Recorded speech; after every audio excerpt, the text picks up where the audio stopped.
In the golden age of Hollywood, when dreams were manufactured on sound stages and legends were born under Klieg lights, sometimes the most magical moments came from the most unexpected mistakes.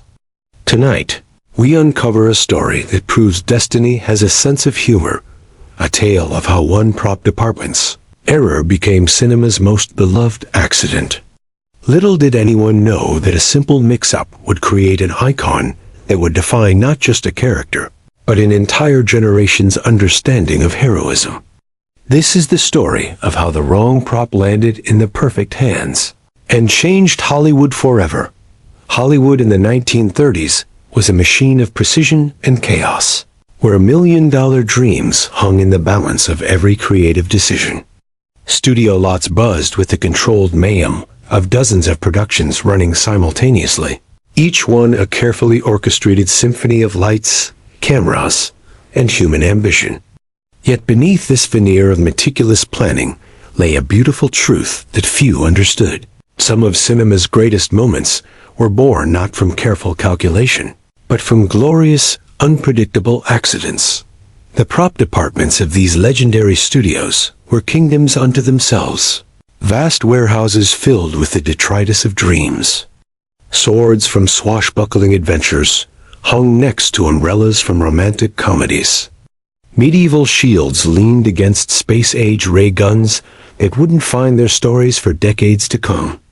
It was in these labyrinthine repositories that magic truly lived, not in the polished sound stages where cameras rolled, but in the dusty corners where forgotten objects waited for their moment of destiny. Studio executives, those titans of the silver screen, prided themselves on controlling every aspect of their productions. They believed that success came from meticulous planning, from knowing exactly which star would wear which costume, carry which prop, and deliver which line. But the universe, it seemed, had different plans. Sometimes the most profound impacts came not from boardroom decisions, but from the kind of beautiful human error that makes us remember why we fell in love with movies in the first place. The year was 1938, and across the major studios, something electric was in the air. War clouds were gathering in Europe, but in Hollywood, dreams were being manufactured at breakneck speed. It was an era when a single prop could make or break a scene, when the weight of an object in an actor's hand could determine whether audiences believed in the magic being woven before their eyes. Little did anyone realize that somewhere in the maze of studio warehouses, destiny was arranging the pieces for one of entertainment history's most serendipitous moments. The character who would become synonymous with hope, justice, and the American way almost never existed at all. In the cramped offices of Detective Comics, two young creators, Jerry Siegel and Joe Shuster, had been struggling for years to sell their revolutionary concept of a hero who could leap tall buildings and stop speeding bullets. Publishers laughed at their ridiculous idea of a man in a colorful costume fighting crime. Too unrealistic, they said. Too fantastical for modern audiences.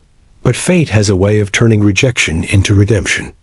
When Detective Comics finally agreed to publish the character in Action Comics #1, nobody, not the publishers, not the creators, not even the actors who would later bring him to life, understood. They were witnessing the birth of a mythology that would endure for generations. The character was simple in concept, but revolutionary in execution. An alien who chose to become humanity's greatest protector. A being of immense power who valued compassion above conquest. What made this character truly unique wasn't his incredible abilities, but his humanity. Here was a being who could rule the world, yet chose to save it instead. A figure who could have been worshipped as a god, but preferred to be seen as a friend and neighbor. The creators had unknowingly tapped into something primal in the human psyche, our desperate need for heroes who remind us that power without compassion is meaningless, and that true strength comes from choosing to help rather than harm. God. As the character's popularity exploded across the nation, Hollywood began to take notice. Children everywhere were pretending to fly, imagining themselves soaring through the clouds with a red cape flowing behind them. Adults, facing the harsh realities of the Great Depression, found solace in stories of someone who always fought for the underdog. The stage was being set for this paper and ink hero to make the leap to the silver screen, but nobody could have predicted the series of happy accidents that would make that transition legendary dot in 1941. As America stood on the brink of entering World War II, the Fleischer Studios received the assignment to bring Superman to animated life. It would be their chance to translate the most popular comic book hero in America into a series of theatrical shorts. But even the most experienced animators and directors couldn't have imagined that a simple prop, department error, would create the visual element that would define the character for the next 8 decades. Max and Dave Fleischer were no strangers to the impossible. These animation pioneers had already revolutionized the medium with their innovative techniques, bringing Betty Boop's sultry charm and Popeye's spinach-fueled adventures to life with a fluidity that made their competitors weep with envy. Their studio was a temple of creativity, where artists pushed the boundaries of what animation could achieve.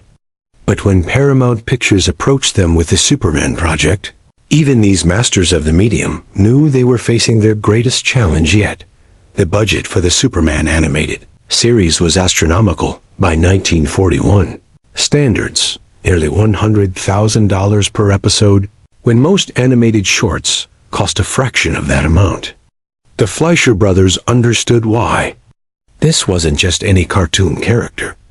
This was America's newest obsession, a hero who had captured the imagination of millions. Every frame would need to be perfect, every movement carefully crafted to maintain the dignity and power that had made the character a sensation.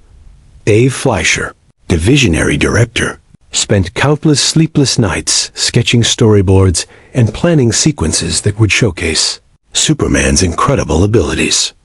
How do you animate a man who can fly through the air with the grace of a bird and the power of a locomotive?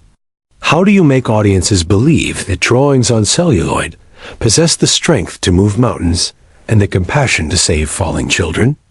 These were questions that had never been asked before, let alone answered. The pressure was immense. Studio executives watched every daily screening with hawk-like intensity, ready to pounce on any element that didn't meet their impossibly high standards. Voice actors were brought in and dismissed if their interpretations didn't capture the perfect balance of strength and humility that the character required. Every aspect of production was scrutinized, analyzed, and often completely rebuilt from scratch. Yet despite all this careful attention to detail, nobody was paying close attention to what was happening in the prop department. In the weeks leading up to the start of production, reference materials were being gathered from every possible source. Comic books were studied frame by frame. Costume designs were analyzed and refined. And most importantly, the iconic visual elements that would define the character were being carefully cataloged. The distinctive chest emblem, the flowing red cape, the bold primary colors. Every detail needed to be perfect. But sometimes, perfection comes not from meticulous planning, but from beautiful, unexpected mistakes. Walter "Wally" Morrison had been working in Hollywood prop departments for nearly 15 years by the time the Superman project landed on his desk. He'd seen it all: epic historical dramas that required authentic medieval armor, romantic comedies that needed the perfect bouquet of flowers, and horror films that demanded genuinely terrifying masks and weapons. But this assignment was different. This wasn't about recreating something that had existed in the real world. This was about bringing a fantasy to life. The reference materials for Superman were limited but specific.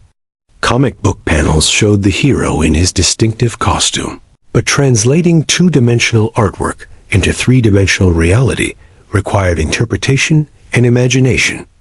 The chest emblem needed to be bold enough to read clearly on screen, yet subtle enough not to look ridiculous on a real human body. The cape needed to flow dramatically, but not so dramatically that it would interfere with the actor's movements or the camera's ability to capture the action. Morrison's prop department was an organized chaos of creativity and craftsmanship. Skilled artisans worked alongside brilliant designers, each contributing their expertise to create the visual elements that would sell the illusion. For the Superman project, they had been given an unprecedented budget and timeline, but also unprecedented pressure. Every prop, every costume piece, every visual element would be scrutinized not just by studio executives, but by millions of fans who already had very specific ideas about how their hero should look. The chest emblem was proving particularly challenging. Comic book artists could draw the iconic S symbol with bold, confident strokes, making it appear both powerful and elegant. But translating that symbol into a physical object that would photograph well under studio lights while being worn by a real person required careful consideration of materials, colors, and proportions. Morrison and his team created dozens of prototypes, each slightly different, testing them under various lighting,